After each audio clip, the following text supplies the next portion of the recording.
Good morning class 8th. Today we will start exercise 14.2 and the question number 3rd.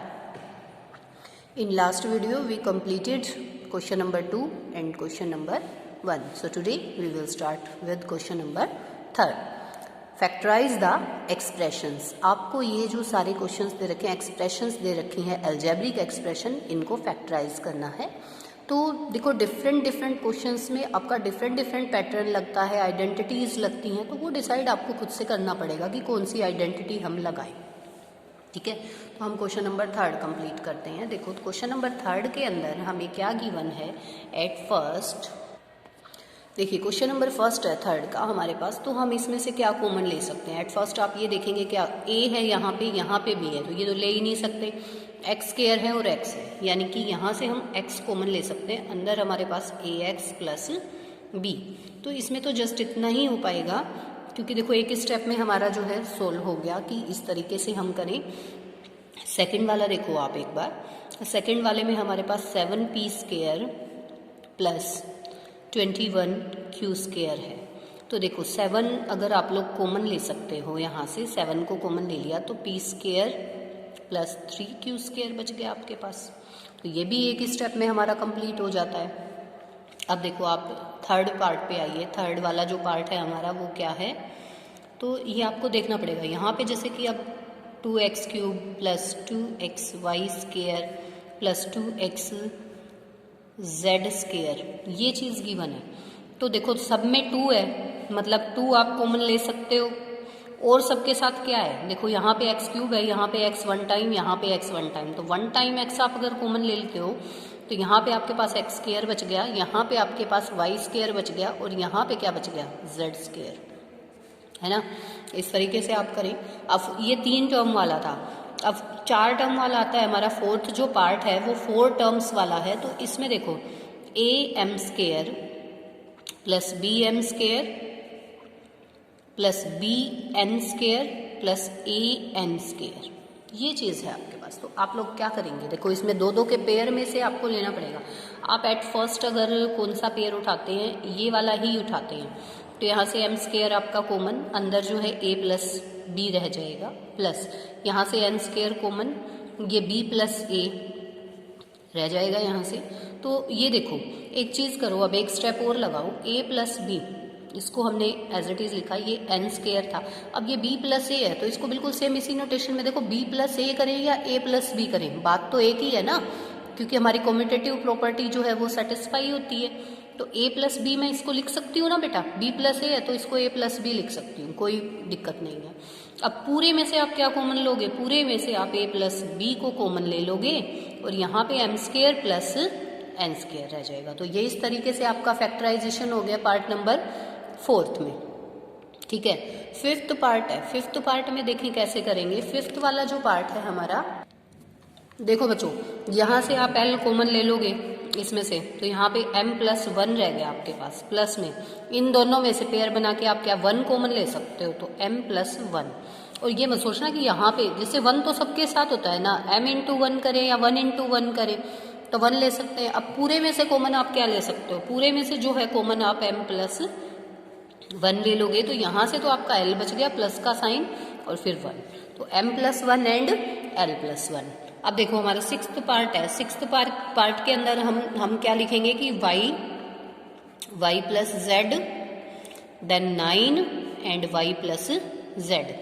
आप देख सकते हो पूरे में से ही कॉमन लेना पड़ेगा, क्योंकि यहाँ से तो ऑलरेडी कॉमन लेके आपको दिखा रखा है. तो आप पूरे में से कॉमन लेंगे. पूरे में से क्या कॉमन ले सकते हैं, आप पूरे में से y प्लस जेड कॉमन ले सकते हैं, और यहाँ पे y प्लस 9 आपके पास रह जाएगा. तो ये फैक्टराइजेशन हो गया. ठीक है, 7th जो पार्ट है, 7th पार्ट में देखिए बेटा क्या कर रखा है. 7th वाले में 5y square minus 20y minus 8z and plus 2yz. ठीक है, तो आप देखें कि किस में से आप क्या कॉमन लेंगे, थोड़ा सा ये ऑब्जर्व करें. तो यहाँ से देखो आप क्या 5y कॉमन ले सकते हैं, तो यहाँ से मेरे पास y माइनस 4 बच जाएगा, है ना. यहाँ से माइनस का माइनस अगर कॉमन लेते हैं आप, कितना 2z, आपके पास माइनस अगर आपने कॉमन ले लिया तो आपके पास क्या बचा, यहाँ से तो देखो आपके पास जो है, आप प्लस ही कॉमन लो, माइनस नहीं, क्योंकि आपको ऐसे चाहिए ना।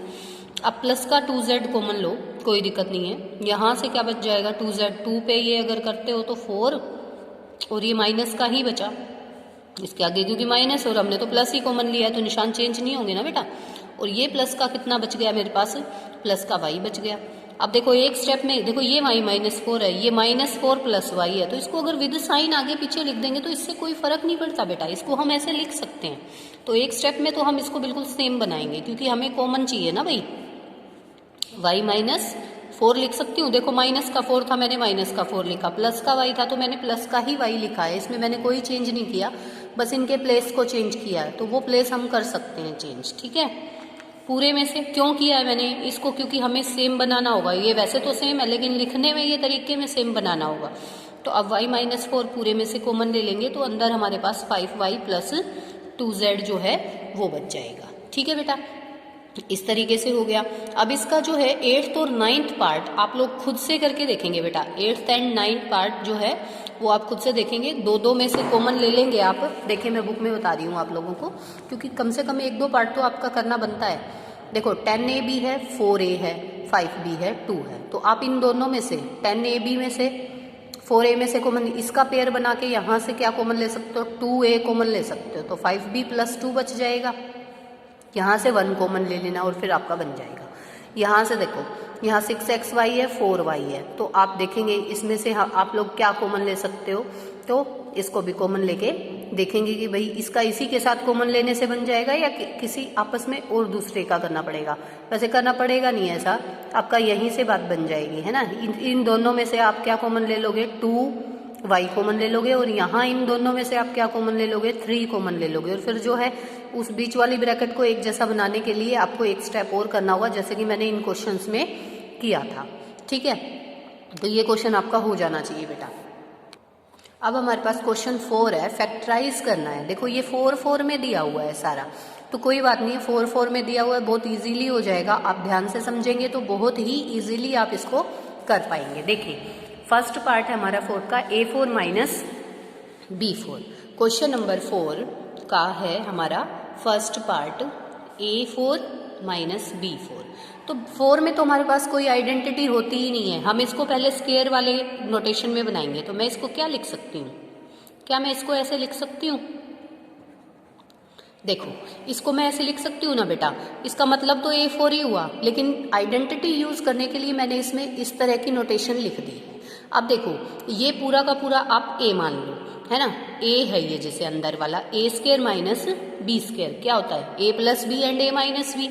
यूजिंग हम क्या यूज करेंगे, यूजिंग, देखो आप देख लिया करो कि नोटेशन तो इसमें a² - b² वाली ही आ रही है, तो आइडेंटिटी आप वही यूज करोगे, ठीक है। यूजिंग a² - b², क्या होता है आपका a - b and a + b, where आप एक बार ये और क्लैरिफाई करेंगे कि मतलब आपका a और b है क्या, ये इंडिकेट कर दो। a की वैल्यू क्या है, a की वैल्यू a² है, क्योंकि हमें तो इसमें यूज करना है, और b की वैल्यू क्या है, b² है।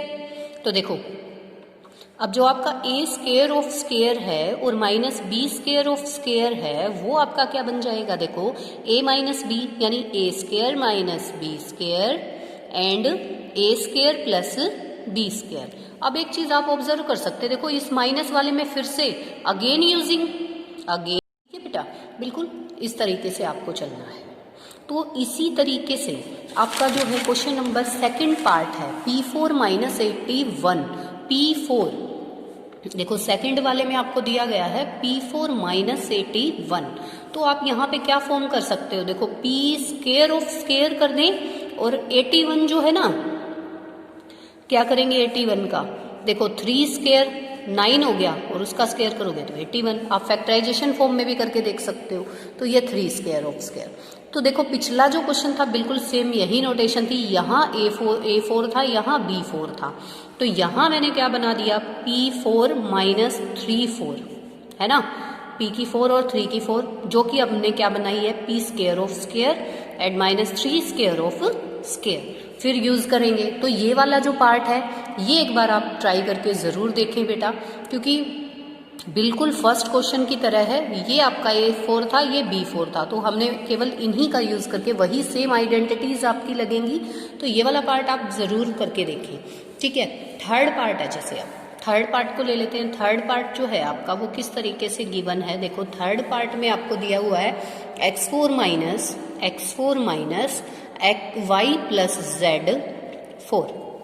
देखो आइडेंटिटी तो यहाँ भी वही लगानी है हमें, लेकिन ये देखो यहाँ पे 2 टर्म्स में आ गया, तो मैं करा देती हूँ, कोई बात नहीं है। एक्स स्केयर ऑफ स्केयर इसको लिखेंगे माइनस वाई प्लस जेड का स्केयर करके और एक बड़ी ब्रैकेट लगा के फिर हम इसका दोबारा से स्केयर कर देंगे।